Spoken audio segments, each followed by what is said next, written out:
All right. Good evening. This is the Guilford Board of Education, Guilford, Connecticut. It is Thursday, January 13th. Tonight, the Board of Ed is hosting our Guilford Public Schools District Leadership Team in a discussion of the draft budget for the academic 2022-2023 school year. I do want to start because we have several new board members elected in November. I want to start with actually kind of a go around the room introduction so that everyone gets a chance to meet each other and know all of whom is in the room. My name is Katie Ballas-Tracy. I am the chair of the board. And I'm going to go in the order of the squares on my screen, which may not match yours, so bear with me. So I'm going to start with Jason Bowden. Hi, good evening. My name is Jason Bowden, and I'm the Assistant Superintendent of Operations. Thank you. Natalie Hammond. Hi, good evening, everyone. Natalie Hammond, Principal at A.W. Cox Elementary. Excellent. Paul, you're next on my box there. Good evening. I'm Paul Freeman. I'm the Superintendent of Schools here in Guilford. Excellent. Kristen Peck. Hi, everybody. I feel like we're on Hollywood Squares. I know. I am a Board of Ed member starting my third year here on the Board of Ed. Jennifer. Sorry, new computer. Jennifer Baldwin. I am a new member of the Board of Education, and I have students at the high school and Baldwin Middle School. Well, Anine. Hi, good evening, everyone. Anine Crystal, Assistant Superintendent, Curriculum and Instruction. Cliff. Hi, Cliff Girdham, Director of Operations. John Delventura. Hi, everyone. John Delventura, Board of Ed. Daughters Grace in Adams Middle School, 7th grade, and Abigail in 6th grade, Baldwin. Arnold. Hi, Arnold Scrutta, recently elected Board of Ed. 2 daughters, both in kindergarten. They're twins. Calvin Lake. Mandy. Hi, Mandy Ryan. I'm Principal of Guilford Lakes. Michelle.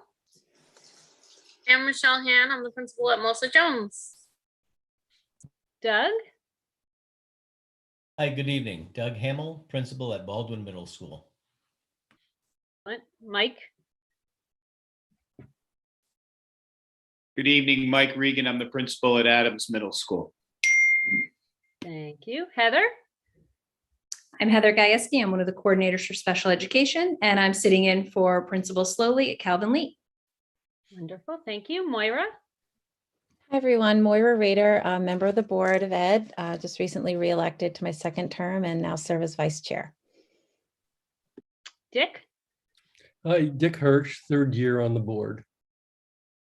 Noel. Hi, Noel Petra. I have a son who's a senior at the high school. My daughter's an alum. I am newly elected board member. Nice to be here. Christy. Hi, I'm Christy Faulkner, also a newly elected board member. I'm a mom of 3 kids, 2 at Adams and 1 in the Guilford Lakes Special Ed program. Julia. Hello, everyone. I am Julia Chaff, the principal at Guilford High School. Linda.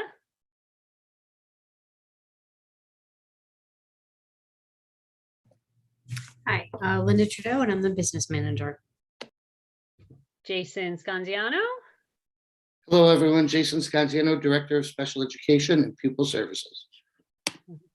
And Jake. Hello, Jake Darcy, Athletic Director. Wonderful.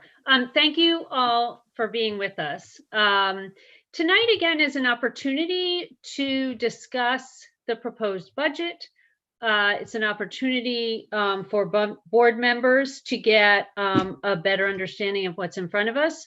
But I am going to ask Dr. Freeman to kind of start us off with particular things he wants to focus on or bring our attention to, or ways that the administration might want to first bring some topics to us. Thank you very much, Dr. Bellatraci. I don't want to repeat the presentation from Monday night, but I do want to make a suggestion for at least areas of conversation. I know that on Monday evening, I spent some significant time highlighting the impact of the medical insurance, the medical benefits costs to this budget. Next week, when we meet jointly with the Board of Finance, Joe Spurgeon, our insurance consultant, will be joining us. I do want to suggest that while we have the building administrators and while we have the district team here, it might make more sense for us to hold off on questions on the single biggest item in the budget until next week when we're talking with the Board of Finance and Joe, who could more appropriately respond to questions in those areas. I think I would suggest tonight that we focus on a couple areas of the presentation from Monday evening. There was an investment page in the slideshow that focused essentially on FTEs that we talked about bringing into this year's budget, that we proposed investing in this year's budget. And there was a capitals project page at the very end. I think it really makes sense because of who we have with us tonight to sort of focus on those areas.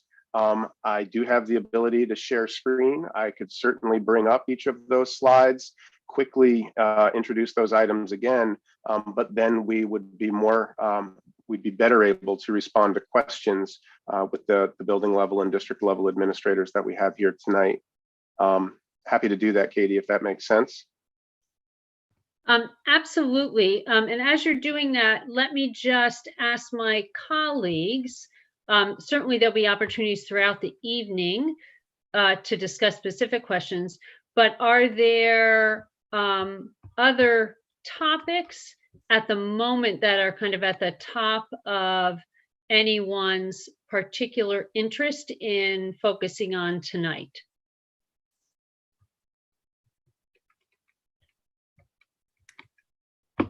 We could certainly follow the conversation in any direction that it goes as well. Okay, so why don't we do that? I mean, I think we all, as we have been looking over the budget, may have individual questions in different areas. And certainly one of the things we do like to do on a night like tonight is also get a general overview of kind of the elementary school, the middle schools, the high school. Are there things in particular that we should be thinking about? I think this will help guide that conversation. So what we have here, obviously, is the investments page that Dr. Freeman presented to us on Monday night. This really represents the investments that are part of the kind of budget that we have control over of, I guess is the way I like to present it. And if I might take a moment for the viewing public, just a reminder for those who haven't heard us say this before, approximately 60% of our school budget every year represents people. It represents salaries. It represents teachers and staff, directors, etc. It's 60% that generally, unless we're looking at a significant enrollment decrease, which I must say in Guilford we have been lucky to largely avoid, is an area of the budget that is essentially untouched as we go through year after year looking at budgets. It's represents, again, staffing and increases unless we find ourselves in a particularly difficult year. It is one that we kind of look at and study, but are not spending a lot of time debating. Another 20% is benefits that go along with that 60% people resource. And so likewise is something that is built into folks' contracts. These are benefits that we contractually want to provide our staff, so that then we are often looking at 20%, and there's a lot of important stuff in that 20%. So that's the first thing I'm going to do, just to kind of level set for our viewing audience. This is a list of considerations that have been brought to the board as things to really consider in that 20%. Paul, do you want to just quickly walk through this list again, just for a reminder to folks? That would be terrific. Yeah, I do. And actually, I'd like to continue the context setting a little bit. You know, there's a little bit unusual in this year's budget in that generally, when we bring a budget forward to you, we are presenting both investments and reductions. I talked on Monday night quite a bit about the effort that we put into repurposing resources, including human resources. Cutting positions in order to fund ones that are emerging as important, repurposing positions, moving positions strategically to cover need. This year, you don't see those reductions. And again, at Monday night, I was at some pains to try to talk about the confluence of events and talk about why we're only looking at investments this year. You know, part of it has to do with the fact that over the last 6 years, we've brought forward really lean budget requests. We've been below 2% increases for the last 6 years in a row. 3 of those 6 years, we've been below the cost of living increase. I talked about the fact that over the last several years, the net effect of those moves has in fact been teacher reductions. We're down 10.5 teaching positions over the last, again, 6 or 7 years in the school system. And then that has butted up against this year, the needs that have emerged as a result of the pandemic. And so the investments that we do show this year are not offset by other reductions, because we've been really working at trimming the budget down to the bare necessities. And then this year, we have been hit by increased needs as we continue through this pandemic, which is now stretching through its 3rd school year. Additionally, Dr. Balistraci, to your point, most of the investments that you see on this list continue to invest in those people. These are investments in teaching positions. And while it may not feel like it with a total budget proposal that's sitting at 5.9%, this is actually a thinned down list. This is not everything that we discussed needing. These are the needs that we felt we absolutely needed to discuss in public before making really difficult decisions. With the exception of the last bullet, every one of these is a person position. And with the exception of the last 2 bullets, these are all certified teaching and administrative positions. It's investing in the people to help our students move through. And again, I am happy to give a quick high-level rationale, because the folks who are joining us here in the meeting can talk further to it.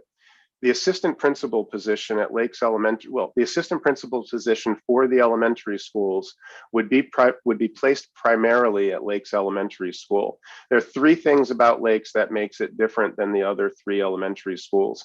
Its enrollment is approximately 100 students larger than the other 3 elementary schools. And in addition to that, it houses 2 of our district-wide programs. The preschool program, which we talked about at some length on Monday evening, in addition to the district-wide special education ABA program at the elementary level. It's the idea of those 3 needs that has led us to really make the recommendation of placing an assistant principal there. We understand, however, that we want to build some flexibility into that, so that if we ended up with an elementary principal in one of the other buildings who needed to be gone for a day or even a longer period of time, we would have an elementary administrator that we could swing in that direction. Mrs. Gajewski is doing that coverage for us now, but we had to reassign significant portion of her special ed responsibilities in order to make that happen. So we think that it's a way to build that administrative capacity. The 2.4 teaching positions at the high school are an attempt to meet the new mandate for the mastery diploma, the mastery graduation requirement. We know that we are bringing this forward as the best practice recommendation that we could make. This builds around a half credit class that students would engage in both in their junior year and then again in their senior year. The classes will be taught by assigned teachers, and the students would get the most structure and support that we could make available around that project. There are other ways to discuss implementing this, and Mrs. Chaff can speak to those tonight. The classroom position at Cox is really a very straightforward recommendation. We have a 4th grade at Cox that is graduating out at only 2 sections. We anticipate bringing in a kindergarten that will fill at 3 full sections. So we need to increase the staffing, the classroom staffing at Cox by 1 position. The board knows that we don't fill those classroom positions unnecessarily. Some years we will only fill 11 of the 12 assigned positions, but we need to budget for it. That's what we anticipate. The 1.0 social worker is currently working in district. That position is being covered by the ESSER 3 grant. We are trying to be strategic here by slowly moving some of those positions out of ESSER and into our base budget. This is in fact a place where we could leave that in the ESSER budget for 1 more year, and the operation budget would not need to fund that. It creates a greater liability at the end of next year when we look at needing to address 3 positions in the ESSER grant, not 2. The special education teacher at Baldwin Middle School and Lakes, Mr. Scanziano can speak to. That is simply looking at the case numbers, the numbers of special education students in those 2 settings, and bringing in additional support so that those students get more directed support and more. Now, we could certainly continue at the numbers, the staffing numbers that we're at, but as we look at that, that is where we see some increased need. The 1.0 instructional coach would provide support in the STEM area, K through 8. It would also help us to extend math coaching support into the 9th grade. Dr. Crystal can certainly speak more to the design around that position. The 1.0 assistant coach, Mr. Jarvis came in requesting more like 5 additional assistant coaches this year. We had originally pushed him down to 3 when we saw where the budget number was coming in. We pushed that further down to 1 increase this year. We do know that some of the other programs may do fundraising around assistant coaching positions, but we're targeting 1 this year. And the board heard really convincing testimony or comment from community members. The community does not own a hockey rink. It does not own a swimming pool. We rent those facilities, and parents have been carrying the cost of those facilities in the hockey programs for decades and in the swim program just for the last few years, but there are some dollars built in there as well. And again, we're happy to answer questions or have conversation about any or all of those items. Excellent. So I'm going to turn to my colleagues and ask who might have a question or a comment or on, let's start with any of these positions or related budget items to this type of work. I'm just going to stop sharing. Oh, excellent, John. Thank you. I was gonna raise your hand or do something because it's hard to. Thanks, Katie. Easier to see hands this way, Katie. It is. It absolutely is. There are a lot of squares in front of me. Appreciate it. No, really, the line item as it pertains to 2.4 for the Mastery Diploma program. Wondering if A, we could talk a little bit more about the program, and B, talk about just the other ways that we could implement that. Julie, are you okay if I just invite you to start that conversation for us? You know this item the most intimately. Sure, I'm happy to do that. So beginning with the class of 2023, this new graduation requirement comes into effect. The pandemic severely interrupted our plans for accommodating this graduation requirement. And over the summer, Mr. Rabin and I spent a good bit of time contacting our area, schools around us, including most of the schools that are in our SEC principals group. There were several different approaches that schools were taking with it. In some schools, they were basically revising their advisory programs and building this requirement in. And I should probably pause here and say a little bit more about what the state is asking us to do. In a nutshell, each school and school system is in the process or has gone through the process of developing what's called either a portrait of the graduate or a vision of the graduate. And in these conversations, the school district and or the high school specifically, this is part of our NEASC accreditation that is coming up at the end of the month. We're being asked to identify what are the best competencies and skills that students should be able to demonstrate to be prepared for post-secondary life, whether that is more college, university focused, which in our case, most of our students, that is the case, or if it's more focused on career readiness, which we have a smaller portion of our population at the high school who is more interested in that. And I would say that the other thing about these competencies and the way that we developed our draft document, so our document for the high school is still in draft form because the school system hasn't had a chance to have that conversation K through 12 to determine, you know, what do we want these competencies to look like in a vertical alignment. So it's not something that's just supposed to happen at the high school. It's really supposed to be a collective body of growth and knowledge on part of the student. And we're supposed to demonstrate that by the time they graduate through some sort of progression of how the student has grown. So it's very much rooted in growth mindset. The state of Department of Education is very clear that they don't really want it to be a standardized test measure of any kind. They don't want it to be based on grades. They want it to be more focused on a standards-based assessment of minimally the student's four-year growth from 9th through 12th grade. But I think realistically, when you put into place a K through 12 portrait of the graduate, you're talking about gradually developing those competencies over time. To further complicate this, there's also a mandate statewide for every student to participate in what's called a student success plan. So some of the schools that we contacted, if they didn't devise a way to tie it to their advisory program, they tied it to their student success plans, which start in 6th grade and are supposed to go track with the student all the way through 12th grade. And we have had that in place for a number of years now. We usually use a program called Naviance to track it. And the student's Naviance account follows them from the middle school up through the high school.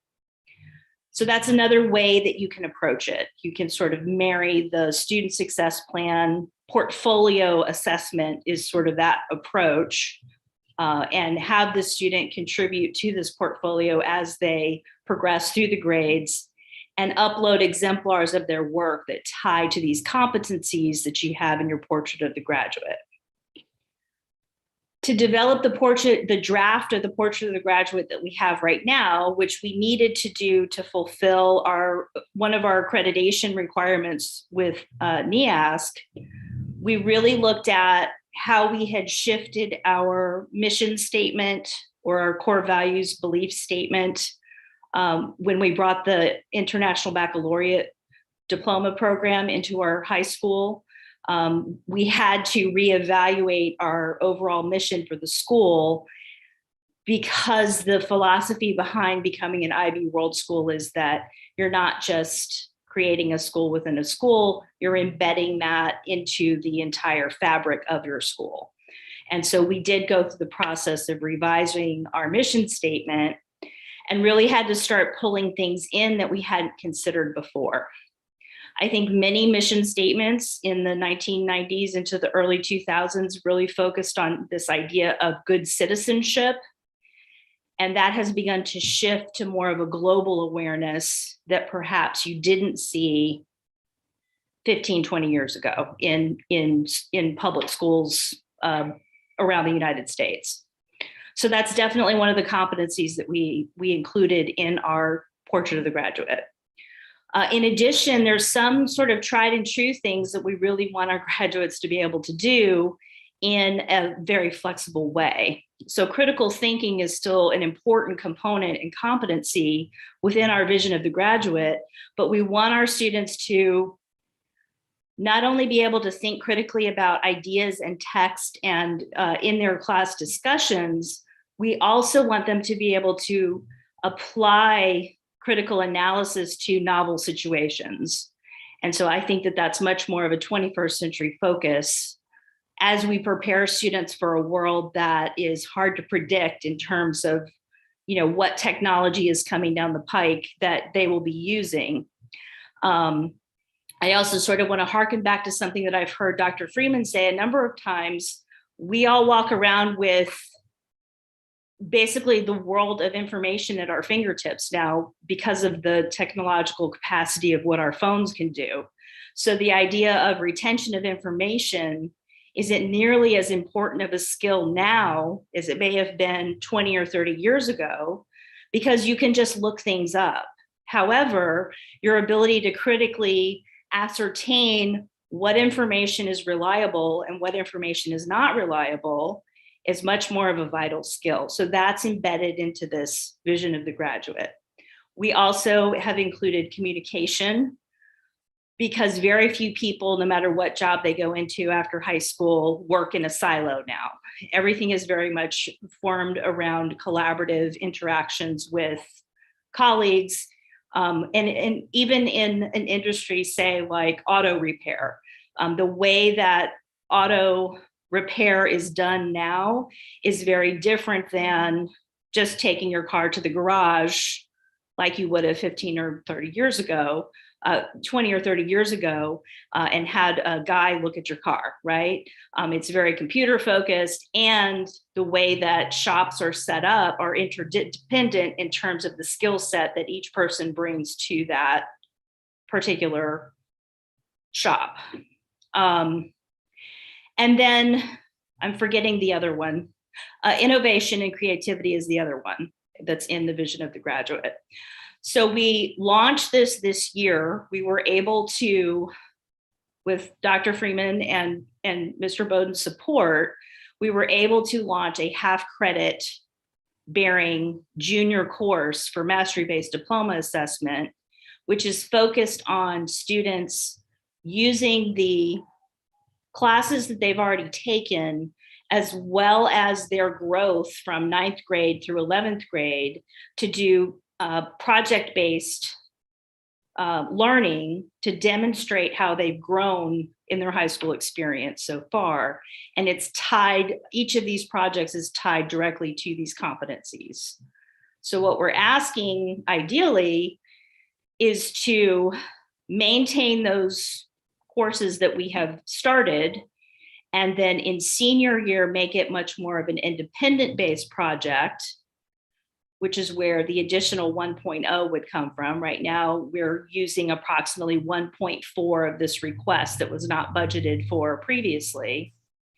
And the benefit from the student side is, one, it carves out time, definitive time in their school day, because our students are very busy young people. They have many, many things going on in their lives. And the idea behind this credit-bearing course scheduled into their day is they don't have to do any of this work outside of this class. This is a dedicated time with a teacher who is facilitating the process with them, with a lot of student choice, because you can demonstrate your communication skills, your critical thinking skills in many, many different ways.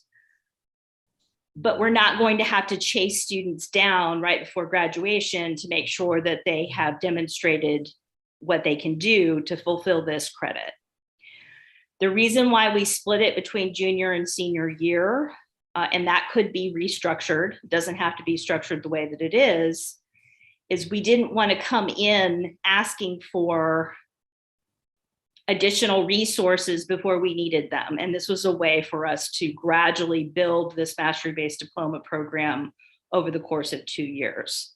In senior year, the teacher's role would be less of the specific guiding and connecting to the individual competencies within the portrait of the graduate, and more toward the student selecting and completing a larger project of their own interest in choosing, and demonstrating how it is not only a culminating showcase of what let me rephrase, it becomes a culminating showcase of what they have learned in each of these areas and how they've grown over their high school career.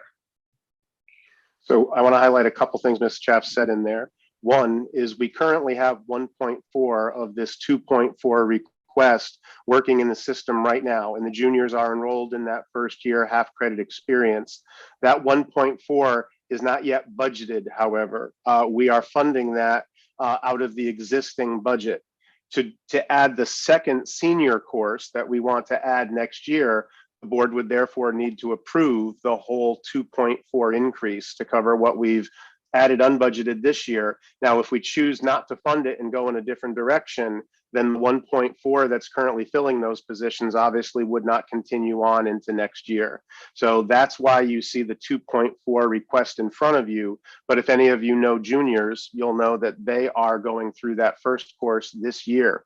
And again, the pandemic has sort of impacted the way that we would have normally brought this forward. The second most important piece is that the 2.4 FTE design, we believe, is the best design. Now, there's other ways to approach this, but the reason we've brought forward the design that we have is to a point that Mrs. Chaff makes. It creates space and time for the students to focus on this work. We're not layering it on top of students as an additional expectation that they need to do outside of the schedule that they enroll in for their junior and senior year. Additionally, we're not simply layering it on top of the guidance department or the English department or advisors and saying to our staff members, on top of everything else that you're doing, you're also each going to be assigned blank number of seniors to make sure that they get this done. We believe that this way is the most thoughtful way, the most supportive way. And again, it creates time and space. It's not to say that the students won't have independent work or homework outside of the class time, but it creates that space as they recognize it in their schedule. And it's not just one more outside graduation requirement that they need to make sure that they check off before they get to the finish line. In terms of how other schools have done it, there were two schools that I spoke to who took this approach. One was Daniel Hand High School, and the other was Amity High School. Now, the actual content of the courses that they created are different than ours are. However, they have dedicated classes for students to attend to fulfill this graduation requirement. A step back from that would be to provide plenty of structure for the juniors, continue to provide that structure with the juniors, which would be an increase in the budget of 1.4 FTE. And actually that FTE will reduce, I predict, because we happen to have a bubble group in the high school right now of a particularly large class size. They're close to 300. So our juniors this year, I think we have 299 juniors. That's not typical. Usually we have a class size that's in the 260s or in that neighborhood, 270, something like that. So we wouldn't need to necessarily maintain that amount of FTE to continue the junior support of the sort of dedicated class with an introductory rollout of these projects, this and portfolio building process that we've started this year. And then in senior year, we could either by adding a couple of stipended positions, similar to what we call a capstone coordinator now. Capstones are very much independent projects. They are research-based. They're driven by student interest. We wouldn't call it a capstone project, but it would be an independent project that the student would work on to fulfill the second half credit that they need to have on their transcript to graduate. And what the stipended positions would do would just be to help track their progress through that independent study or through that independent project. We could also do it with just the 1.4, no stipended positions, and we figure out how to track the seniors in different ways that Dr. Freeman mentioned. We can potentially figure out a way to do it through the advisory program.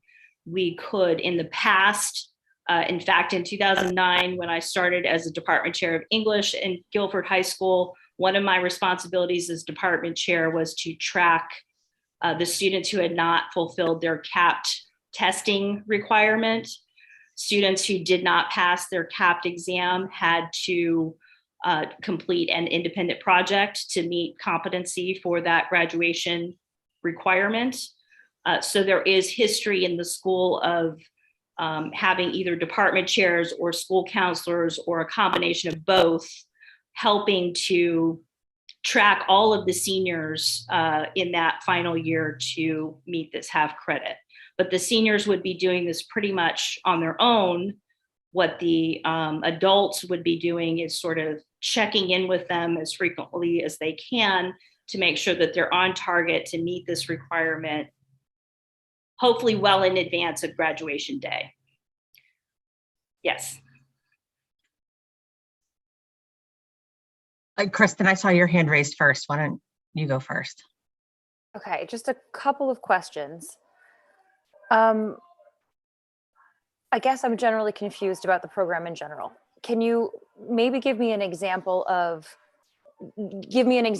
what this looks like for one particular student first?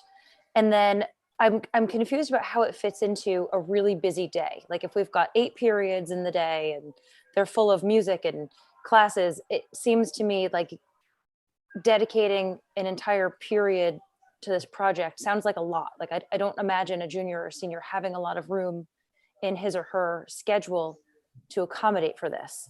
And I guess I'm asking the question because I'm also curious about, is it like unburdening any other teachers because they're not having these kids in a particular class because they're in this mastery class?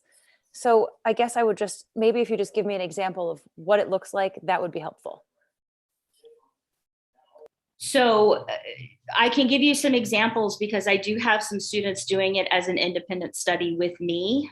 I have about 4 students who had an 8-period schedule and we could not fit mastery-based diploma assessment into their schedule, nor did we want them to not be able to take those 8 classes that they had planned to take. I think overall, the entire number of them was in the neighborhood of 20 of our juniors, possibly 25 total. And the administrative team divided them up between us to help them do these independent projects. So an example would be, I met with one of my juniors. We started by looking at the competencies in the portrait of the graduate document, and I'm happy to provide that document to anyone who would like to see it. Just keep in mind that it is still in draft form. And we basically had a conversation about what the document was. It was an exchange between the 2 of us. And then we spent some time brainstorming how he would like to demonstrate. I believe he started with critical thinking was the first one that he started with.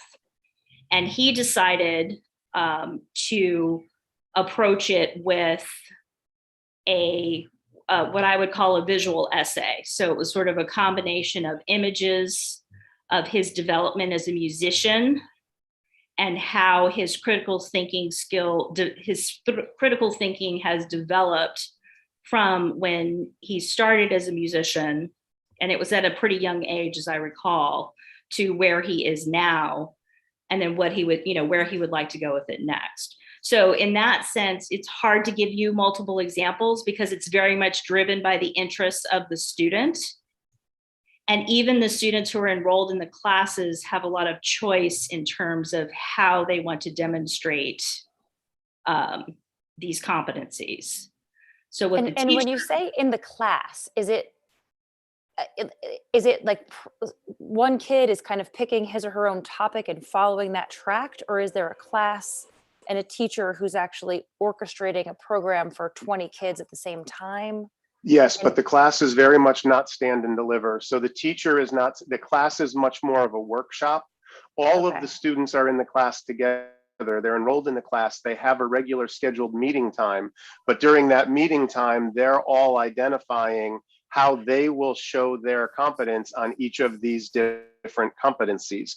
The teacher is there, or in a lot of ways, it's more like the wood shop than it is like your idea of a math or history class. Sure. Wood shop has worked like this all the time. The teacher might do some very minimal instruction about how this project will be done safely, but then everybody spends most of their time working on their individual projects. And while one kid is building a bookshelf, somebody else is building a kayak.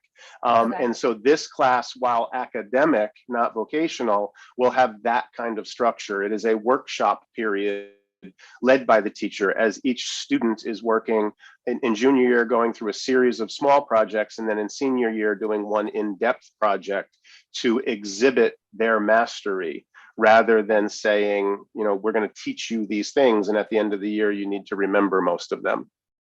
Okay. And can it be vocationally driven? If a kid wants to demonstrate his or her ability to put together a car, can that be that person's project? Absolutely. You could figure out a way to show your critical thinking through a hands-on project. One of my favorite capstone projects ever was a student who combined really high-level mathematics with the AP music courses that he was taking, and he designed, built, and then played an electric guitar that he had completely created from scratch, and then played classical music on it.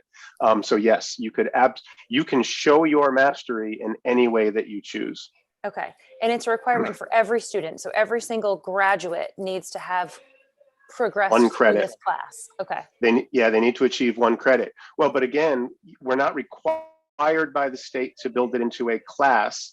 You could also have it done outside of the regular school schedule. And to your point, that's important. If we build it into a class, then it might compete with some other single credit that you could fit in. But if we build it as an outside of the schedule requirement, then you struggle around some structure and support and simply monitoring that could happen. And oftentimes for some students that can become a real pitfall. And is it something where students currently have the choice? If I'm a student and I'm taking a bunch of AP classes and music classes and this doesn't quite fit into my regular schedule, do I have the choice of doing it outside of school and still getting the credit, or do I have to do it as one of my 8 periods? So yes, those are the students that the administrative team at the high school is currently working with. We rolled it out this year. There wasn't any advance notification about it in terms of how we were approaching it. And so, yes, we have been working with both models. I will say, and again, this is a very small sample size, but I'm working with 4 students. 2 of my 4 students are on target to have the half credit in a week and a half. 2 of them I've been chasing down all semester because they're busy. And so it's very easy to procrastinate this if it's just an add-on thing that you need to get done. And it needs to be done before graduation. And I'm a junior right now, so I'm not really thinking about how, right? And so this is why the attractiveness of having someone who's there just to touch base with, exchange ideas with. You have a community of students who are working on it on similar projects themselves. And sometimes they opt to work together, so you don't even necessarily have to work independently to accomplish each demonstration of your learning of each of these competencies, but you have a dedicated time and space to get it done. And the success rate for the juniors who are enrolled in the actual class is much higher. We have very few of those students who aren't on track to get that half credit in about a week and a half when the semester closes. Well, and I also want to call this out because there's also an emotional and mental health component to this. Most of our students graduate Guilford High School with more credits than are required to graduate in a Connecticut high school. and I want to be careful about this, and I want to be careful about the way I say it. Our students are really motivated, and our students take courses for all the right reasons. But I have a fear that if we create this as outside of the schedule, it is going to become not just one more thing that they do, but it's going to become one more stressor that they take on. They'll continue to fill their schedule with as many credits as they can take each year, even though that's going to total up to be more than they need to graduate. And then because this thing happens outside of that schedule, it's going to become an additional stressor. By building it into the schedule, Kristen, you're right, we will create a forced choice, and some students might have to make a difficult choice about a really interesting elective or this course. But to a degree, it's protecting some students from themselves, because the ones who choose to take that extra course and put this on the outside might be adding more stress, more anxiety than they need to be carrying. And I applaud our students for that work ethic and for the curiosity that they bring. But we also know that as we get into senior year, we start to see students who are struggling with everything that they've put on their plates, and being able to bring that to fruition and finish it and enjoy senior year and find some joy in it. And so I think, again, it's a really small N, but when we look at the juniors who have done it in the class versus the ones who have taken it as an independent study, I think you're seeing more who are coming to closure in the right time frame, and others who will be chasing that credit even after the semester wraps. I'm going to suggest we entertain a couple more quick questions and then ask Julia if we as a board, if I gather more questions, would you be willing via an email or a quick conversation? Okay, because I do want to make sure that we get to all our other administrators here with various questions that we may have for them as well. Christy, I saw your hand. Do you have a quick question for Julia on this as well? Yeah, it's not a quick question, but I'll make it quick. I have lots to say about this particular topic, because even though I'm a new board member, I have to share that this mastery course, I'm sure nobody's surprised to hear, comes up a lot in feedback from parents, from students. I know it's a brand new thing, but in light of the discussions we had recently about midterms being reconsidered for the mental health of our students, it's just shocking to me, and this is on the state, I understand, but it's shocking to me that our state has rolled out this initiative at the tail end of a pandemic, in addition to raising the graduate course credit requirements. And I'm just wondering if there's any recourse or advocacy happening on a state level, informing the state that while this may be a well-intentioned plan, it's the inappropriate time to be implementing it. I know that's a really lofty, unrealistic feedback. Yeah, and I think, Paul, I can let you take this. I mean, I do think that's something that we can think about, perhaps not a discussion for this evening. But Paul, do you have a comment? Yeah, really quickly. The legislation didn't pass this year. It passed a while ago with 2023 as the graduation class identified, before we knew that, I think it was 3 years ago, right? And so the pandemic, that being said, I am not aware of conversations to delay the implementation. I have not been part of any conversations. I haven't heard that there's a suggestion or a consideration of delaying the implementation. Well, I am sharing that. I have heard it's taking a toll on students, and it is an added stressor this year. Okay, thank you. Jen, you had a quick question?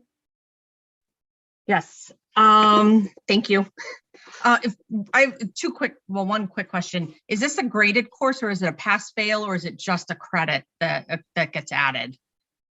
The closest equivalent would be pass fail. However, we don't put in failing grades. So we basically ask the students to review their work, reflect on their work, add to it until they reach mastery. So it's a mastery-based assessment. Mm-hmm. And as such, once they've demonstrated mastery, they receive what's called a passing grade.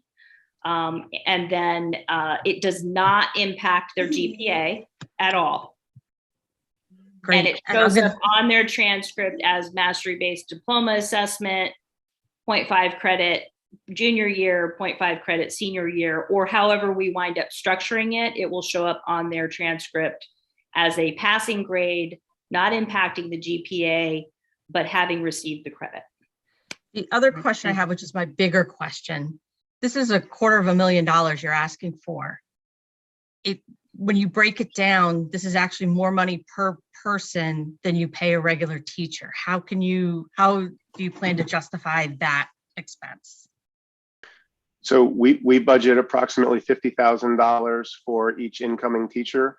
So this should be, actually, do we have it wrong on the slide? I can go back and correct it. It's 2.4 positions, so it should be $150,000. Do I have it out inaccurately? I'll correct that. Yeah, I believe it's 240. Yep, thank you. That should be $140,000. We budget new positions at entry level $50,000. It looks like Linda has a comment. Yeah, so I went off of the current 1.4 teachers. And because one of them was an existing teacher at a higher level, I assumed that the second 1.0 would be at a higher level. So that's why the salaries are higher. It was based off the existing teachers that were currently in there. I appreciate that. We can make that correction. Okay. Dick, I'm going to give you the final question and then we'll move on to a different topic. Thank you. Go ahead. As I understand this, the state requirement when it got put in, this is not adding to the number of hours, to the number of credits a student graduates with. It in essence takes the place of what would have been an elective, so that we aren't burdening students with something additional. What we're really saying is that the schools are now required, in my view properly, to much more explicitly engage in an assessment of student level of outcomes at a higher level of mastery. And rather than using standardized tests or even teacher-made tests, we're really asking for much more synthetic and constructive work on the part of students. Normally, these things are called capstones. And certainly the most college-going schools in the state or in the country do this. And from an educational point of view, I think what we're saying is, rather than tacking this on within another given course, or do it as a pure independent study, as catch can, in the way that Julia is now doing with some students, what we're really saying is, we think this is a wonderful way of asking students to make a great deal of higher level sense of what they've learned over at least 4, if not 12 years, and that there are certain ways of doing it. There's choice, but there are standards. To me, it's a culminating experience. It's a much higher level of experience that we normally ask for in a lot of courses. And more importantly for our school system, it's exactly what is expected for students to be able to do in college. In fact, most students don't do it well, and they now face senior thesis requirements or senior capstone requirements, and in many cases still can't do it because they haven't been asked to do it early enough. So I think this particular requirement on us can be turned into lemonade and give students things that they hadn't had before. And to do it right does take personnel. And the question I have is, if you got 280 students that need to be properly supervised with the kind of mentorship that one wants, because this is really one-to-one, even in a workshop situation, is 2.4 enough? Yes, I mean, we would say that's why it's so high. And so it will be a lot of contact for the teachers. They will be continuing to work with students who are even in between the courses, but yes, we believe that it's enough at that level. I appreciate the prodding, but yes, we believe that it's sufficient. All right, thank you. That was wonderful. And it does sound like Ms. Chapp is more than willing to field additional questions if we have them. So I really welcome the board. Certainly as we continue to meet, I'll record questions as we might have them as we discuss in person. But if any individual wants to throw another question at my way, then I can also present answers at the next meeting. I'm wondering if we can talk a little bit about the STEM position. I'd be interested in hearing from our elementary administrators, our middle school administrators, their thoughts about this proposed STEM position, if anyone's willing to jump in on that topic. If I could, I'd invite Aneen to speak first to talk about how it's the structure, and then of course other voices could jump in. Yeah, thank you, Dr. Freeman and Dr. Tracy. The position, the way it's been created or conceived is really mostly with regard to reorganizing some of the math coaching to be able to address some of the comments that we've received about science instruction, and also to integrate the science instruction with the technology, engineering, and math to create more STEM opportunities for students. So as most of you know, coaching is really our bread and butter in terms of professional learning and how we do that in this district. And our coaches really support the growth and capacity of our already excellent teachers to work on their continuous improvement instructionally and academically. So this position, what we would do would be to move some coaches around at the middle school level, extend math coaching to the 9th grade. So the coach who would be coaching in the 9th grade would also be coaching 7th and 8th grade. So there would be a cohesive line of continuity there between what's being taught at the middle school and what is then being taught at the high school. And the 5th grade coach, math coach, would be coaching 5th, 6th, and 7th grade. So again, you'd have that cohesive connection between what's going on at Baldwin in math and what's going on in Adams in math. And so that would address that issue. And the other issue it would allow us to take some part-time coaching responsibilities off of our math specialist who recently received her degree in STEM. So she now has a graduate degree in STEM, and she would be able to oversee the integration of the math, science, technology, engineering curricula, and to really work closely with our already existing coaching staff and science and math teachers to make a lot of those connections more explicit and to bring in some resources that support that development as well. So I'd be happy to allow any of the principals who want to speak to that and to speak about the coaching in the district as well.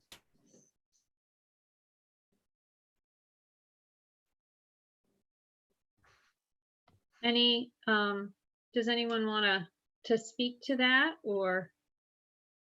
I don't want to put anyone on the spot. I could chime in a little bit. Great, thanks, Mike. Dr. Crystal, just from the Adams standpoint, and I know there's been a lot of work done science-wise with Adams and Baldwin having conversations about what's happening at that level.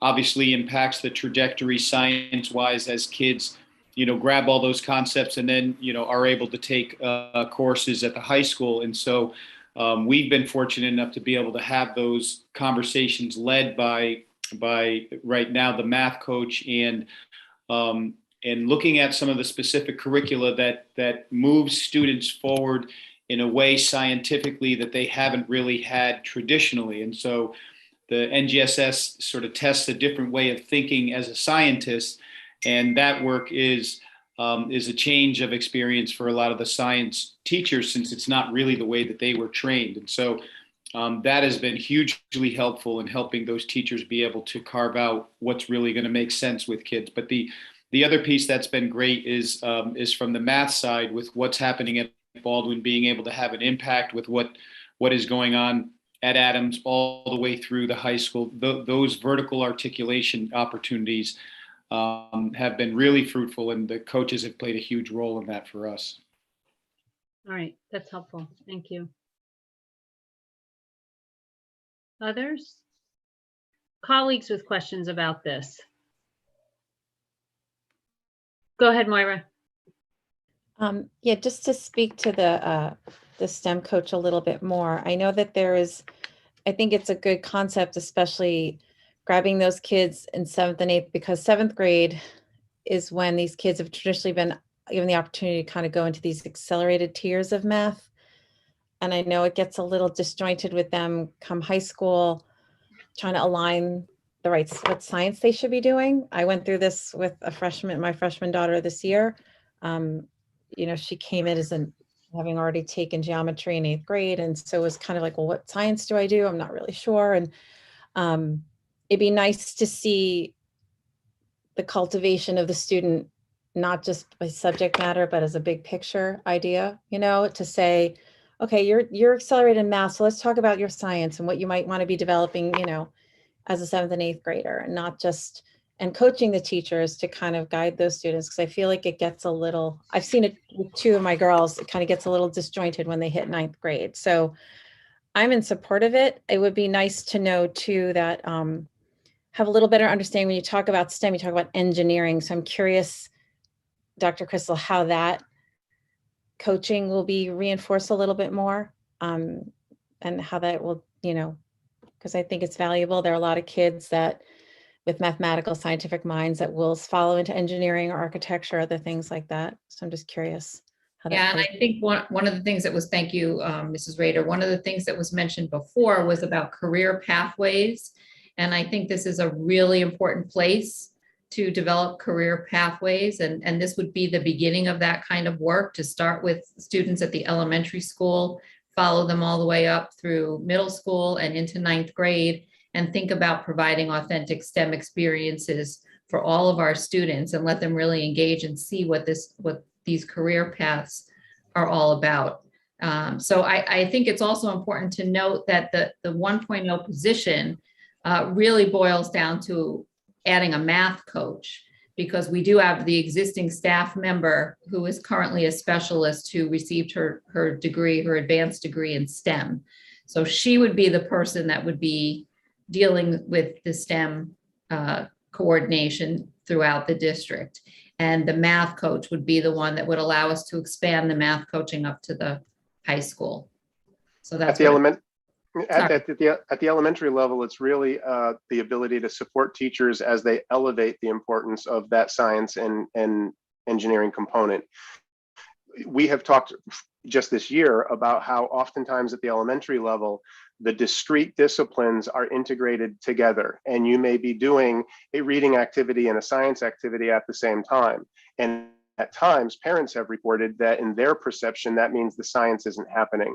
This would be one individual spread across multiple buildings, but the responsibility would be to make sure that we're elevating the importance of those STEM components, and so that they don't get lost in the integrating with other activities. And again, right, it's one position that's going to be spread over 5 different locations at a minimum. So it is a focus. It's there to support the teachers, but it's not going to be this overwhelming additional mandate. It's going to be there to work with teams, to work with grade levels, to look at activities that are, some of the anchor sets that we have, the anchor activities or units that are used across district, to make sure that we're elevating the STEM components and not losing them when we integrate with the more traditional literacy and numeracy components of that instruction. If I can. No, Doug, go right ahead. Yeah, I just say, coaching is the embedded PD of the district. That's, I think Anine called it the bread and butter. And so whenever you're looking to elevate anything, coaching in Guilford is a really effective way to do it. I'm excited about this position because of the integration across the different content areas, even though Baldwin is more content specific than the elementary schools. I think there's a lot of potential for a STEM coordinator to work across social studies, language arts, science, and what am I missing? Math, to elevate those engineering and STEM objectives. So, I just think for us, if that's our goal, coaching is a really great way to do it because it is embedded PD. Excellent, thank you. Other questions from colleagues on this position? Go ahead, Chrissy. So I remember we had that workshop about coaching and it was wonderful. It painted like an incredible picture. I am 100% in favor of coaching. I think every district should have an unlimited budget to get all the coaches they want because I completely appreciate the benefit.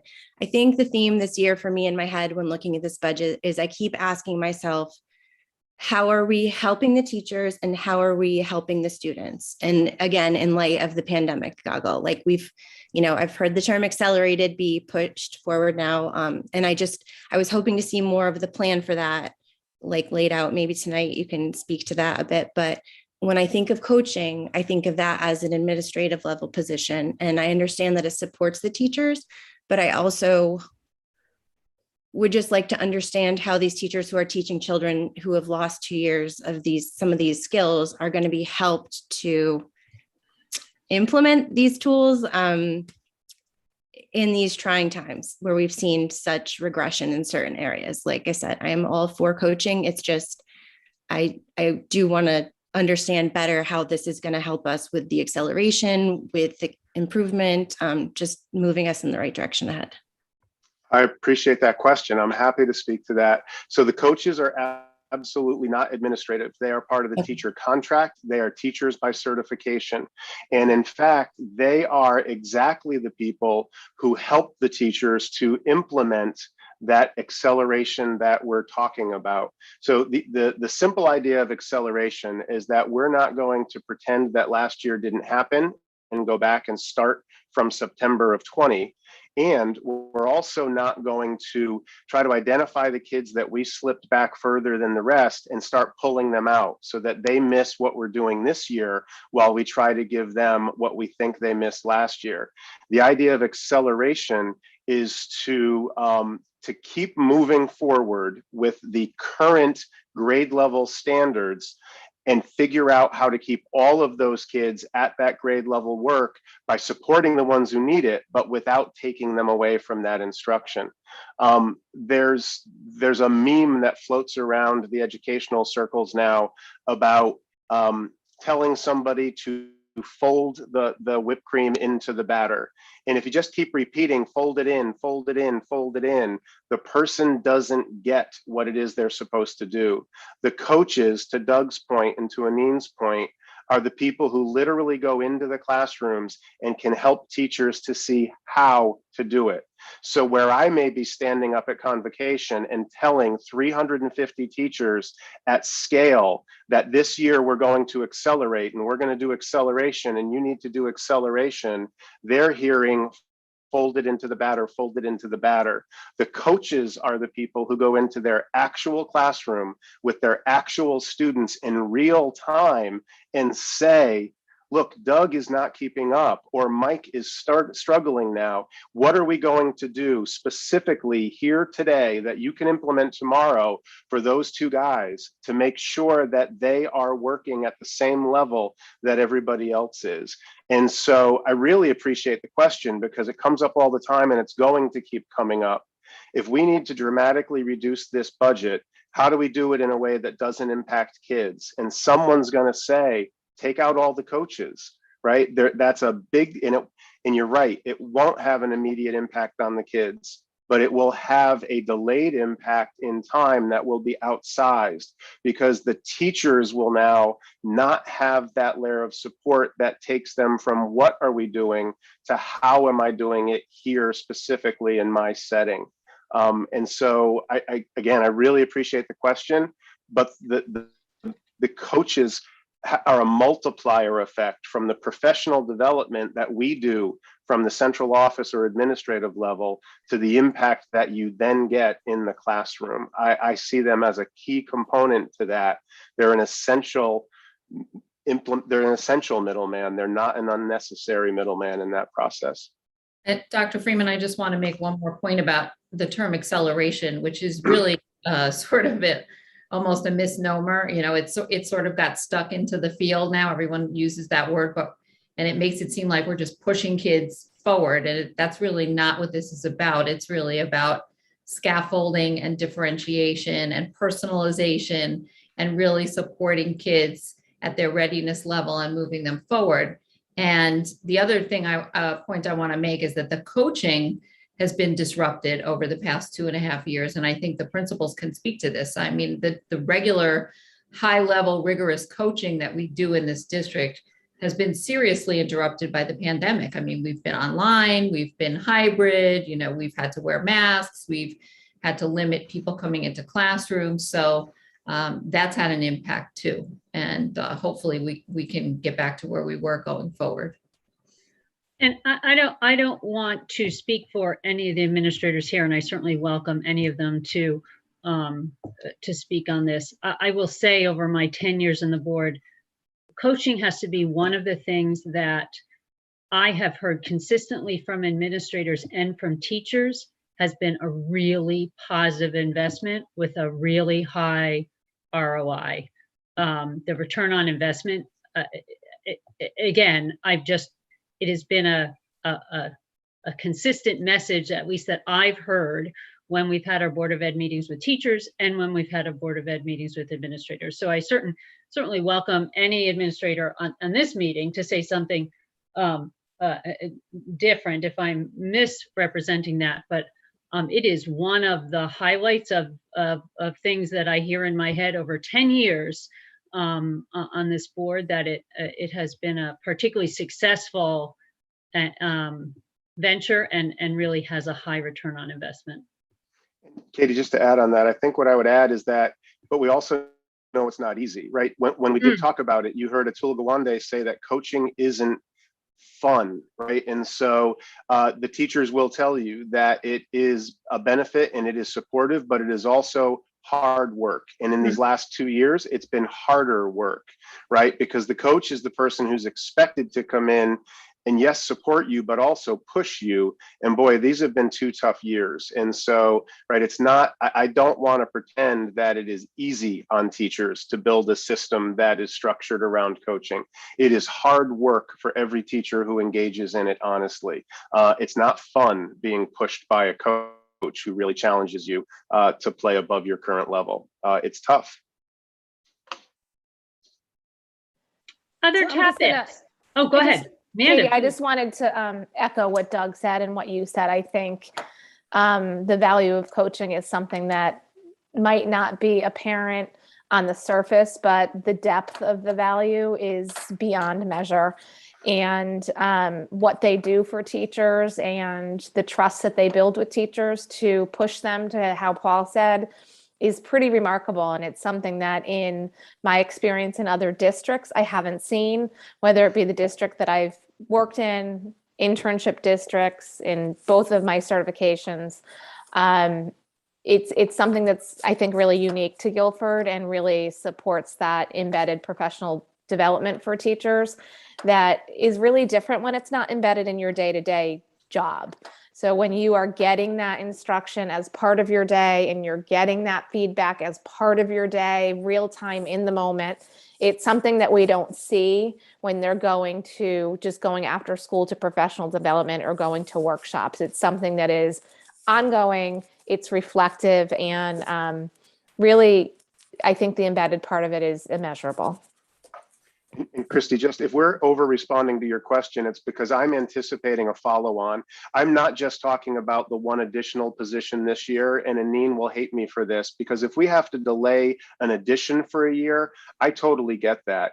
I fully anticipate this year being asked to cut the number of coaches in half, or to significantly reduce them because of the budget that we're talking about here tonight. That's really the question that I'm responding to.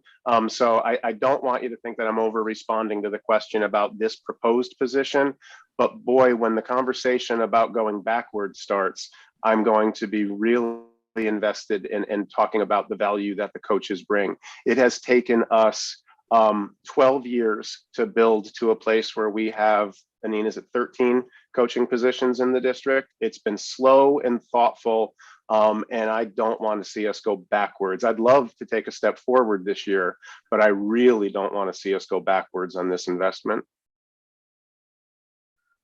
And Aneen, you can hold me accountable for that statement tomorrow. I know you will. Excellent. To my colleagues, what other questions do you have for the administrators? Arnold, go ahead. I see your hand raised. So a simple yes or no answer, Dr. Freeman. Does Tom Brady have a coach? Yes, counselor. He does. Yes.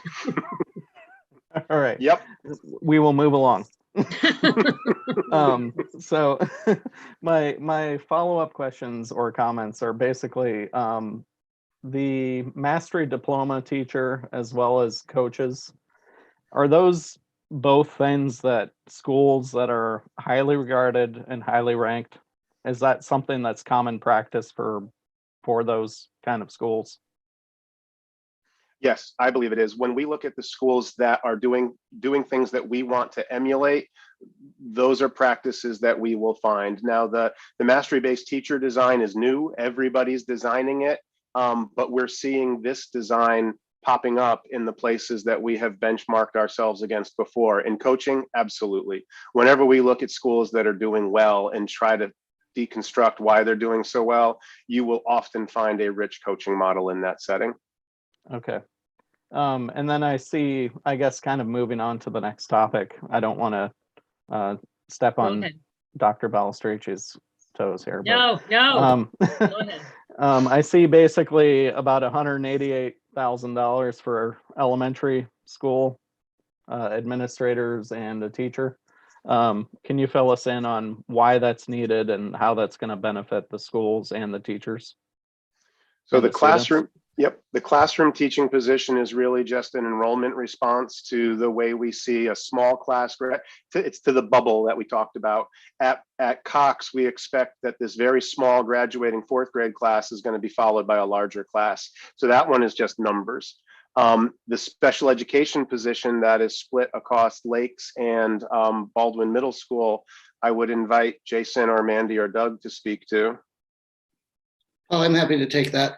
So as Paul mentioned, it is in response to increasing special ed caseloads. Our numbers have traditionally trended around 380 to 390 special education students in Guilford. This year, we are at 419.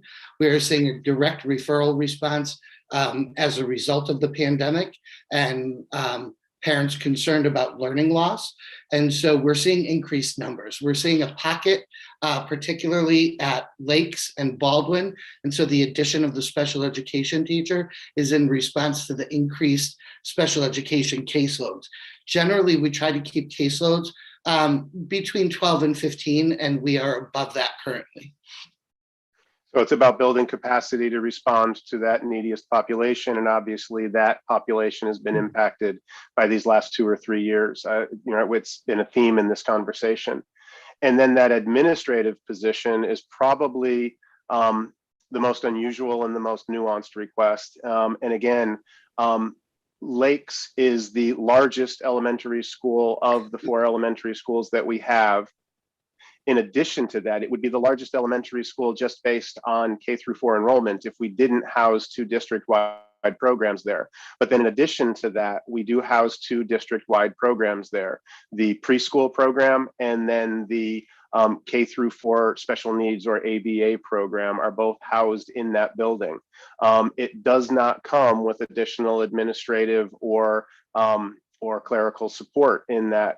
Now, Ms. Gajewski, who is the elementary special education coordinator, probably spends a little bit more of her time at Lakes because of those 2 additional programs, but she supports all 4 of the elementaries. So the idea in this request is that we know we can't come forward and ask for 4 elementary assistant principals. I think ideally, if we had an unlimited budget, every elementary school would have an additional administrator there so that the principal wasn't alone in that building 4 days out of the week, was not the sole administrator. The idea here is to create the position, house the position in the one building that does have those specific unique needs, but also know that there needs to be some flexibility so that while the person would be housed at Lakes, if there came a situation where one of the other elementary principals needed to be out of district for a period of time, then that person could spin out and become a stand-in in any of those locations. It's not a driving factor, but it's important to me. It's an important positive side effect. It also creates an opportunity for aspiring administrators in Guilford to gain some experience. What has happened nationwide is that most elementary schools have eliminated assistant principal positions as school budgets have tightened. And so for an elementary teacher who is excelling in Guilford and who would like to move on to that next step in his or her career and wants to gain some administrative experience, it's really hard because there are no AP positions at the elementary level.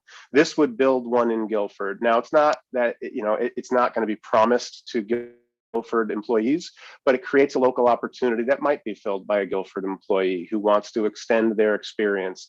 And if not, it offers an experience to some other elementary teacher who wants to grow in that administrative area.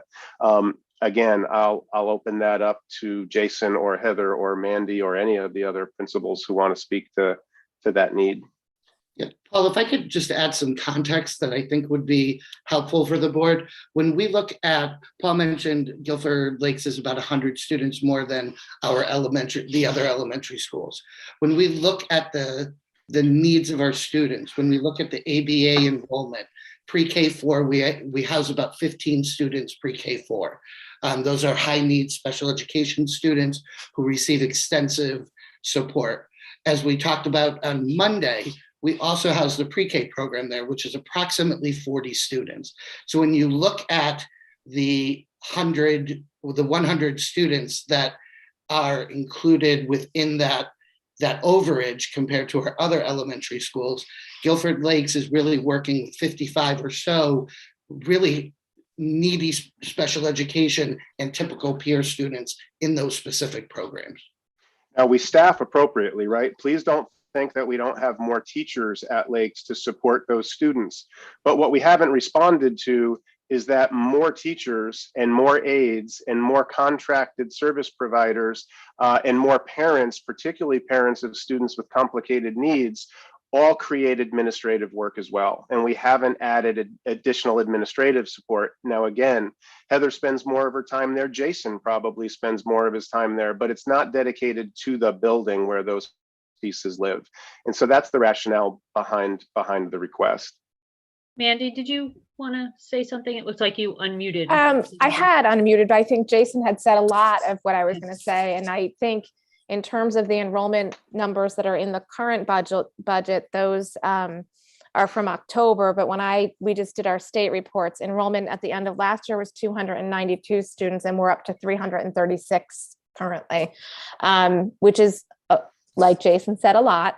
And in order to service the ABA students and the pre-K students, we have that many more staff members. So I think when we looked at the data, Paul, I think that we were almost double the staff members than some of the schools. Not all, Joan, some of them have a larger population, but there's a substantial amount more staff that we're responsible for. So it, like Paul said, it's just more people that we're responding to and having to meet their needs to support them and educating our kids.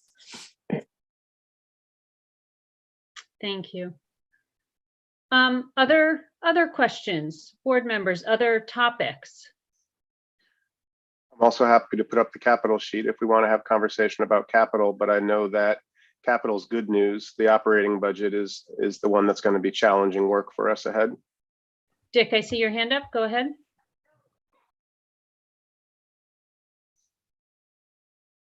I think, Dick, you're on mute. We can't hear you.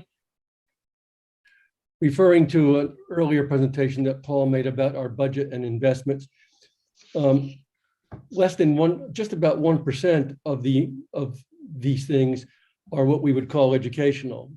That is, that whole sheet of investments represents about 1% of our budget, and it deals directly with teachers and students. A very small portion of that, minuscule, is the ice time and the swimming stuff. But we constantly, every year I've been on the board of some of our budget hearings in public, parents come up and are concerned about either adding sports or better supporting sports because they feel that parents are putting in too much of their own money in order to have kids participate. And especially we've heard this year when sports, much less other extracurriculars, are so important as a release. So Jake, what I would like to know,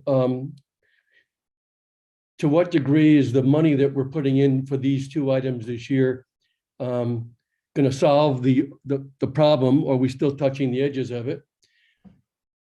How much backlog do we have in other sports where parents are putting out lots of money? Rowing would be an example, but the sailors came in with the same problem.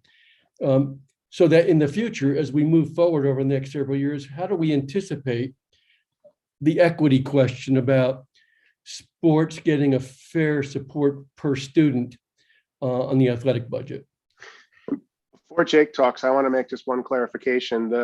The sailing club who spoke at our hearing doesn't appear in this budget, and there's two real differentiations there. Right now, the sailing club is it's a Guilford town club, and Jake has offered a lot of advice and support as they've gotten up and standing, but they're not a school club or a varsity team at this time. And right now, they're currently supporting 8 sailors. And a number of years ago, we had actually eliminated any teams on our roster that had fewer than 10 students. So they may grow into this, but at this point, we're not addressing them in this budget. And having made that clarification, Jake, I'm happy to have you talk about the bigger question. How far have we gone into reducing, if not eliminating, parental contributions to offset the costs of athletics? Major sports of parental contributions are swimming, ice hockey, and crew. And those are elements that are outside of the town, or with crew, it's a nonprofit organization to pay for the shells. But we don't have an ice rink, so we have to go outside and pay for the ice rink. We don't have a pool, so we have to go outside and pay for the pool. So those are the big costs that are on to the parents. But all of our other sports that we have the facilities to house them.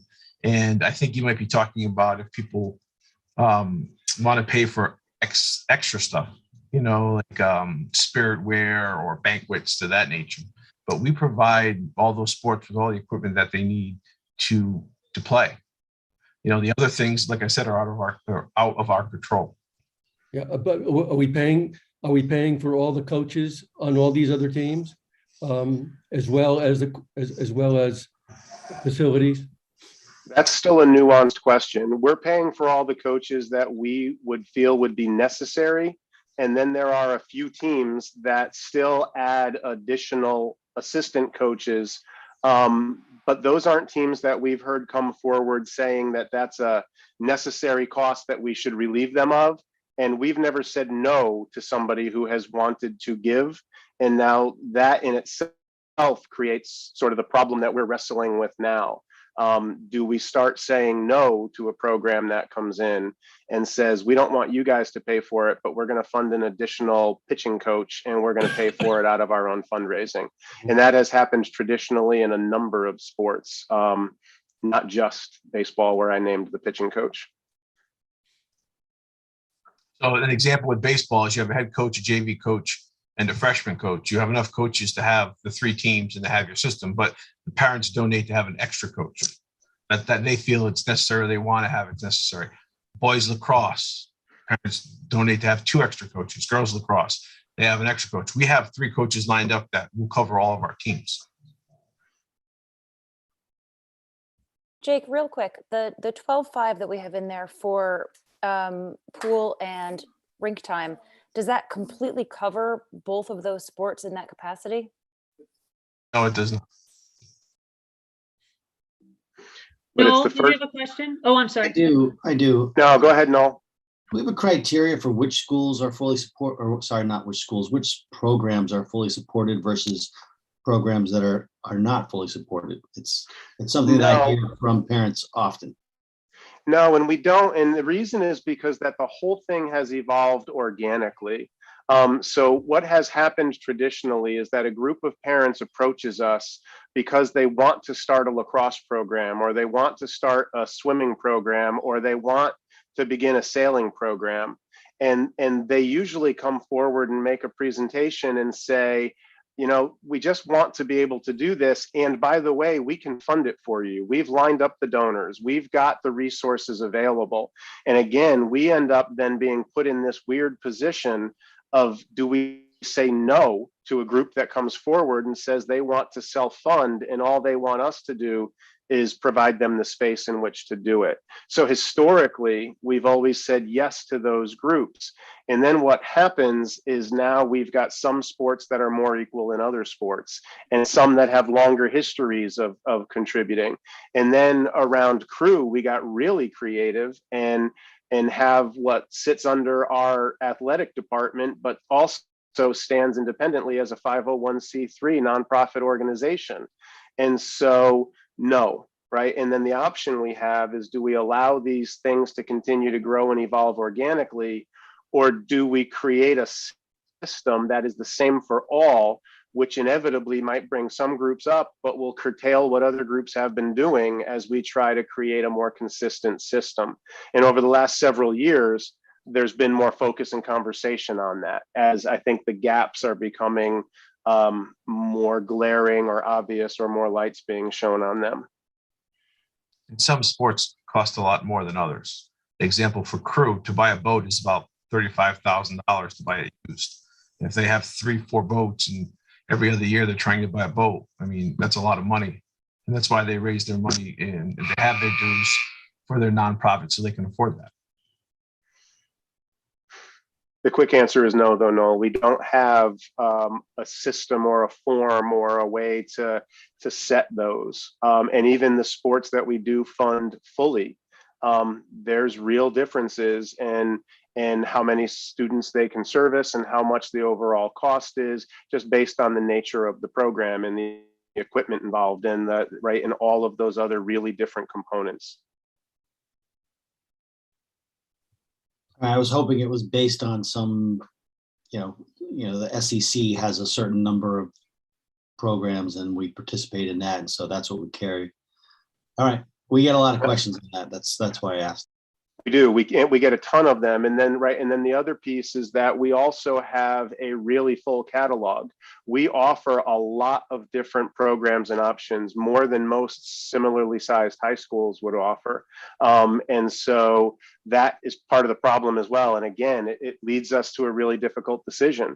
When somebody comes forward and wants to add a new sport that we don't currently carry, do we support that because it's good for 11 or 12 kids, or do we say no because we're in a situation where we've got so many and we already know that they're funded equitably but unequally, right? Then that it just creates, you're right, it creates a lot of confusion.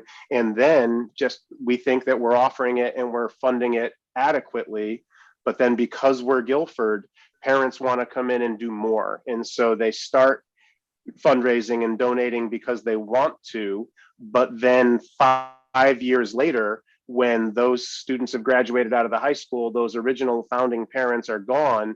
We're still here as board members and administrators, but the new parents are saying, wait a minute, why isn't our sport supported in the way that those other sports are? And that has happened repeatedly around those new sports as they come on board. Have you considered a per athlete contribution from the school? So if you were to take all the different teams, the money that we pay for each team, divide it, do an average, and then say, okay, we'll put this much money toward each of the athletes that you have on this particular team. The rest is up to the parents. Something along those lines. We have, and that often gets shorthanded as pay per play. And a lot of districts have done it. A lot of districts have said, you're going to pay $500 per varsity sport that you participate in, but there's a $1,500 cap per family, right? So that if you've got 2 kids, you're not, but that again, sort of, it creates different kinds of inequities. There are some programs that cost a lot more than that per athlete. There are others that cost less. And so now you've got a family that might be now asked to pay $300 or $500 per sport for a sport that right now isn't doing a lot of fundraising and isn't supported. And I'll just quote Bill Bloss, because we've talked about this for years now. It comes up every 2 or 3 years. Yes, we could do that, but then would that put a stake in the heart of the altruism and the fundraising that does happen? If we start charging every family that pay to play fee, are we still going to see baseball clubs and lacrosse clubs and football clubs that are funding additional coaches that they're voluntarily putting out on those fields? And so, yeah, we've talked about it every 2 or 3 years for the last 10 or 11 years. It comes up, and we always sort of pull away from it rather than moving forward. We could pull what some of those designs look like in other communities and share those designs with you and show you what those look like. And talk about what that might mean. I think also adding to that, Dr. Freeman, one of the things that, we've talked about in the past, but really, there's obviously been other pressing issues, is just looking at each sport and what the budget is per sport and how many kids are participating, so that we can get a general idea of just what the funding is per team and how many kids are benefiting from that funding on that team. It would be nice to at least know those numbers. We can provide that to you. Arnold, did I see your hand up? Oh, I'm sorry. Did I see your hand up before, Arnold? Yeah, I mean, and it actually dovetails with what John was saying. Okay. Basically, number of students, current burden on the parents, and then, basically what their track record is to date. Those are kind of objective criteria that could be used. I'm sure you're already using those criteria, which is how we ended up at ice time and pool time. Yep, we can provide those to you. Yep. Yeah, and in those calculations, we shouldn't discount the fact that we buy a gym for basketball. And my daughter played basketball, so I'm not picking on basketball, but it's not that a sailboat, and I'm not advocating for sailing or crew or any of the other really more expensive per athlete sports. But we do spend a lot of money on infrastructure for these different sports. And the only reason I bring this up, I don't have any skin in this game. My kids are going to be out in a couple months. I just get a lot of questions, of questions. And it's really because we did go through 4 different sports with 2 kids. We know all the parents, and they just bombard me with questions. So I just would love to have the information, because it's the least interest that I have. I'm much more interested in academics, but it's the most questions that I get, believe it or not. So I'd love to have those answers. But we'll have those numbers for you. There's another perspective on that. Is we're just not tolerating sports teams. I think we believe, and most schools do, that athletics is a very powerful and important educational endeavor, and that it's not frivolous. And to the degree that we believe that that is important, and that every athlete would tell you that that's the best sport to be in, that is, they get the same concerns for character and coaching and mastery and so on. So one way of if we thought of it as an educational outcome, then shouldn't we be asking the question, how much does support for athletics in whatever range of sports we think we're prepared to support, what would adequate support mean, at least minimally? Make sure we do that if we have to increase our budget over the next few years so that it's covered, and take it away or some of the burden from parents, we would do it. If we felt that we couldn't do a lot more, we might want to then say no more teams or not as many as we have, but literally treat it as programmatically and make this rational. And I think it ought to be part of our budget. Others might say, well, we should tax parents, and that's a legitimate debate. But why can't we at some point just rationalize the way we approach this in the next several years and make some policy decisions about how to provide fairness to the support of various teams? I really appreciate this encouragement and prodding. I will note that the investments in this area are pretty modest this year, and that's because of the overall size of the budget, right? If the bottom line had come in very differently, you might see a very different line on that investment page from Mr. Jarvis and from me. But considering the rest of the budget, again, this year, we're taking a bite from the edge, as somebody said recently, just a few moments ago. We're not making a big structural or a big investment this year, and it's a timing issue. Doesn't mean that we won't come back with it in a future year. All right, I am noting, I think we have 19 minutes left. I do want to end it at 8:30 and give our hardworking administrators a chance to then do whatever else you have to do tonight. Other topics that board members would like to ask about, bring up. We have, the rest of the budget. We have some bonding, a list for bonding. John, were you about to ask a question? Thanks, Katie. Yeah, really, I'm really interested in what's not in the budget. What wish list items did we not hit upon this year that we should be thinking about? I automatically think about, what additional support for teachers, administration, just what's not in the budget that, didn't make the cut. I'll quickly respond. So again, you see a really minimal investment around the athletics. That's one that we just named. There is, one elementary assistant principal. I realize that 4 elementary assistant, right? It would have to be really good budget times for us to make a request of that nature. But that would be an area that we would have talked about. Much more realistically, there's only one of the 3 positions built into the ESSER grant that we are attempting to shift from grant funds to actual operating budget. I would have much preferred to have seen at least 2 of those positions in there, so that we weren't holding on to these grant dollars that are going to sunset really quickly. I can always say, and I was on the soapbox a little bit earlier about this, that there should be more coaches, right? We've got a teaching staff of approximately 350 people, and we've taken 12 years to get to 13 coaching positions. There's always more support that I would have wanted to see there. I think that the principals would tell you that they can always use more direct student support at the building level, whether those are more emotional and mental health positions, or whether those are more ancillary instructional positions that could go in. This budget does not include any conversation around maker spaces.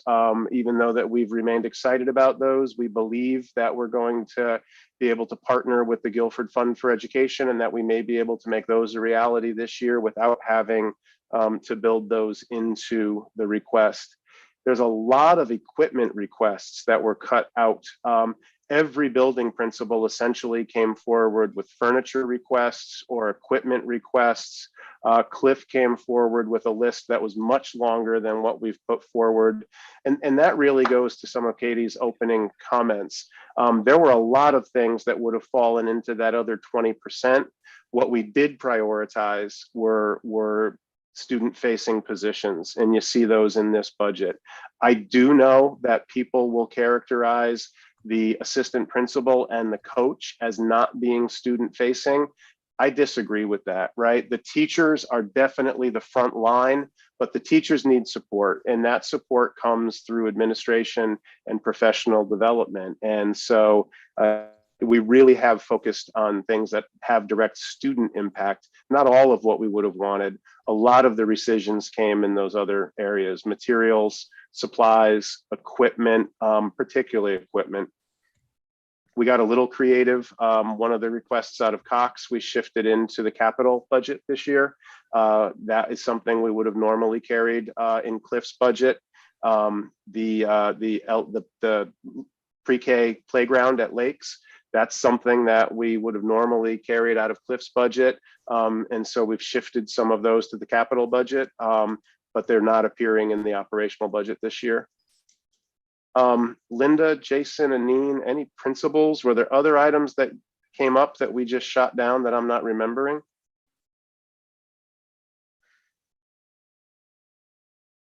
Actually, I'll mention one cut that isn't in the budget. I do want to draw attention to this. I've only given this glancing blows. Remember, we were scheduled for a second music reduction this year. We had taken a half of a music position last year and said we would take the second half of that position this year. That is specifically not slated in the budget this year for 2 real issues. One is that reduction was scheduled to take place at Adams Middle School where we have now had a complete turnover of that department. The 3 full-time music teachers in Adams are all new to Adams this year. And so the idea of adding that reduction to a team that is just settling and getting their feet under them, and then additionally, we had a lot of conversation about the impact that the pandemic has had on all departments. But while we're not showing reductions anywhere, even though it was previously scheduled, we did not feel confident making that change, specifically not at Adams, not with the newness of the team, and not with the continued impact of the pandemic as it continues to roll on and in fact escalate rather than end the way we had thought it was going to. Go ahead, Christy. Yeah, I just wanted to touch upon the special ed piece for this year. I know you shared the one graphic that showed over the years how it's very difficult at times to predict what could unfold in a year.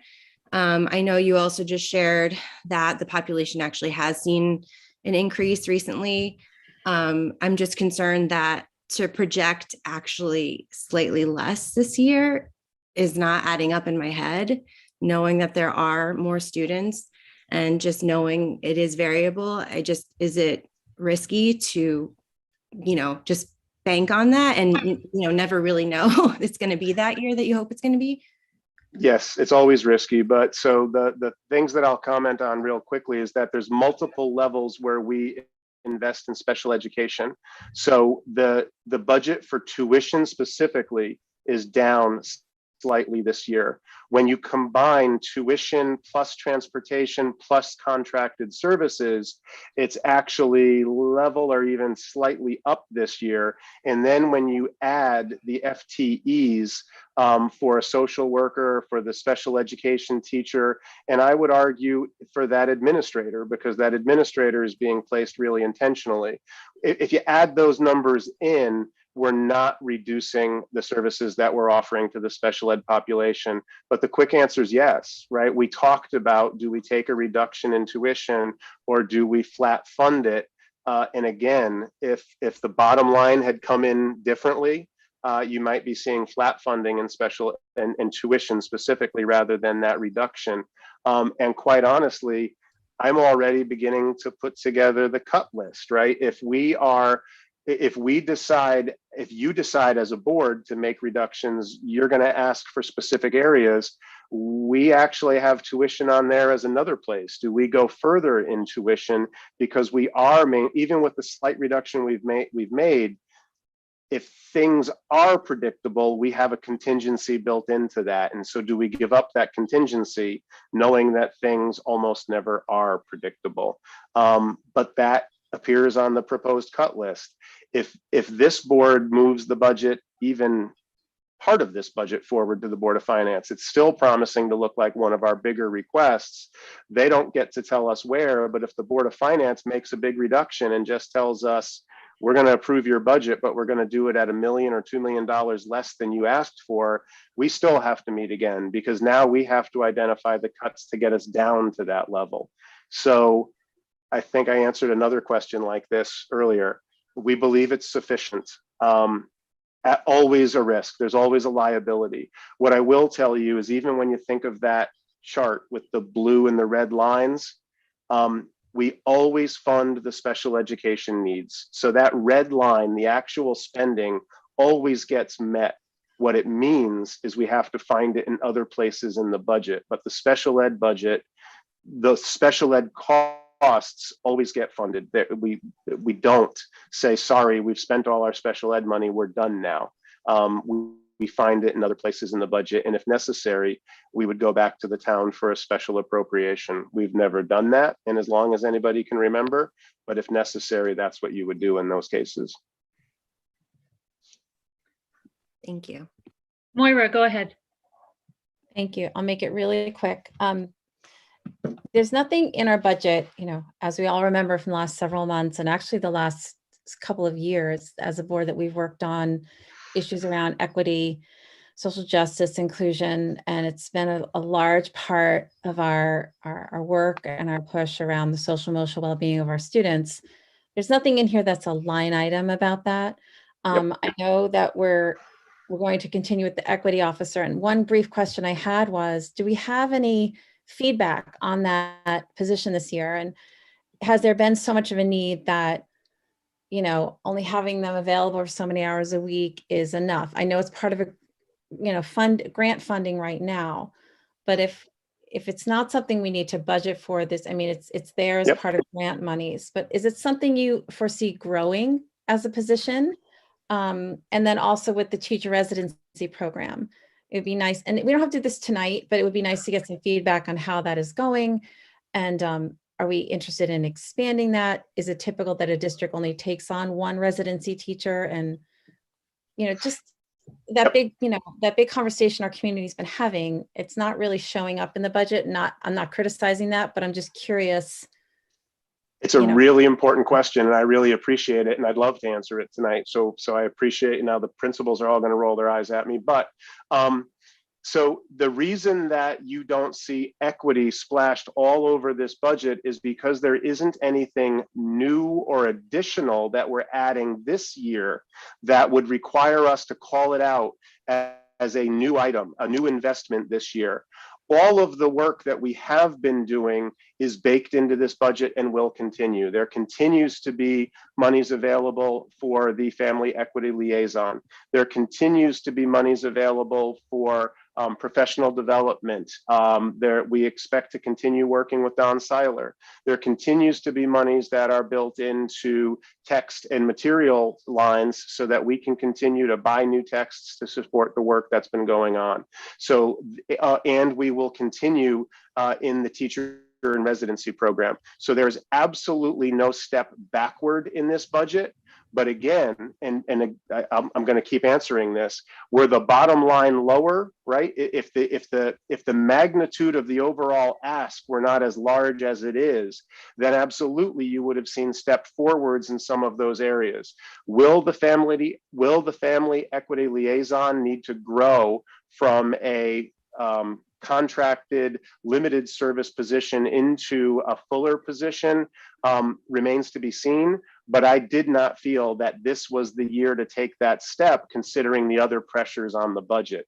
Having said that, the feedback that I'm receiving from the principals and the teachers and the parents and students who have had an opportunity to work with Dr. Harrison is nothing but positive. And I know a number of the principals have had opportunities to work with him. I would invite any of you to talk about how that has been helpful to you. I know that Natalie is working with Dr. Harrison to take an experience at Cox and be able to share it district-wide in a really low impact way for other people to be able to benefit. I know that Mike has had engagement. I think that Doug has been involved. I know that he's worked with teachers, and I've talked to a couple of the families that he's worked with specifically and know how much they have appreciated his contact. But again, with that, I'll open it up to anybody else who wants to comment.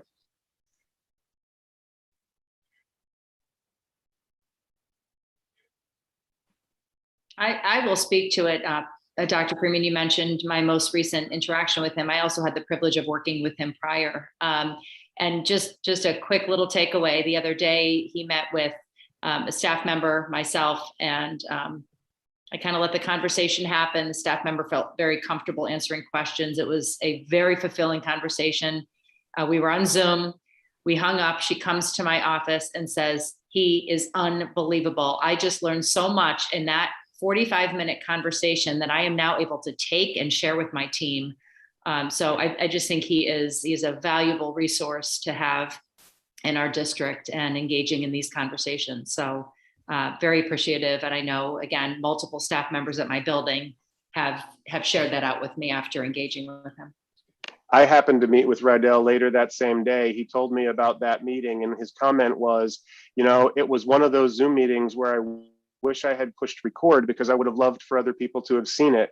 Rydell since reached out to Natalie and that staff member and has asked them if they would be willing to have a follow-on conversation, to some degree relive that conversation, actually take it deeper and record it, and then make that available to all of the other school social workers and classroom teachers so that they can hear those same questions and so that they can be part of that conversation, at least vicariously, if not, right, if we don't have the opportunity to put them together in that setting with every single teacher in every single building. And so we're working on putting that together now.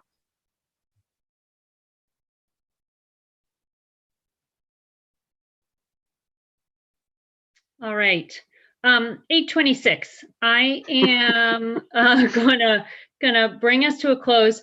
I would like to take a moment to mention two things. One, I know we may have, this is a little off topic, I know we may have some community members watching, wondering why Board of Ed meetings over this last week have gone remote. I want to be clear about our purpose in doing so.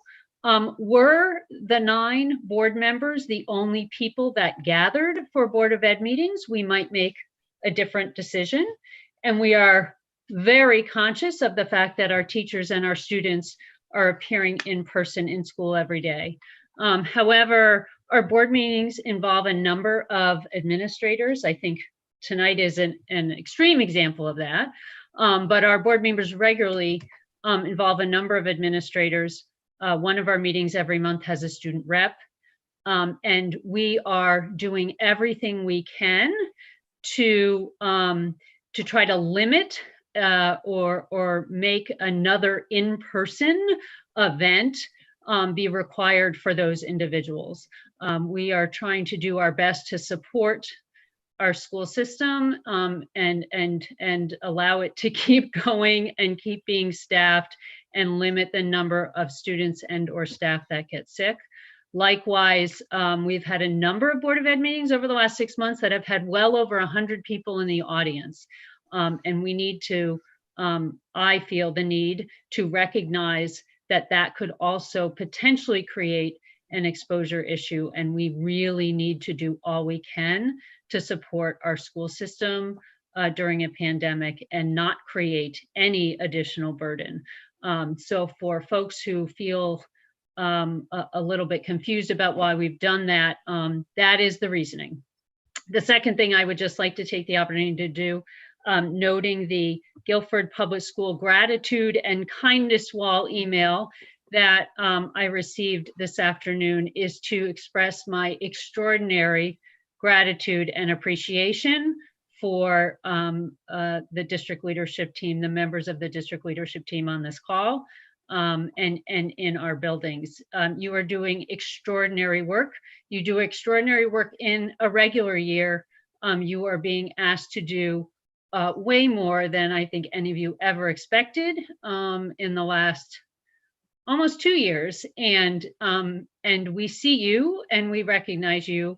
And we hope we are supporting you in the manner that is helpful. And we ask you to kind of keep Dr. Freeman informed in ways that we could do that more or better. But thank you. Tremendous, tremendous work. I have always been honored to be a representative of this district, never more than the last couple of years. So I just really wanted to say that out loud to all of you. In a small way, also thank you for your 2 hours tonight. So I'm sure you're all very busy. Again, I'm going to ask board members to feel free to reach out to me with questions that come to mind following this meeting. I can funnel them to Dr. Freeman, and he can, as necessary, funnel them to any of our administrators. I certainly invite our administrators to use that pathway in the opposite direction as well, and invite you to funnel information back to us.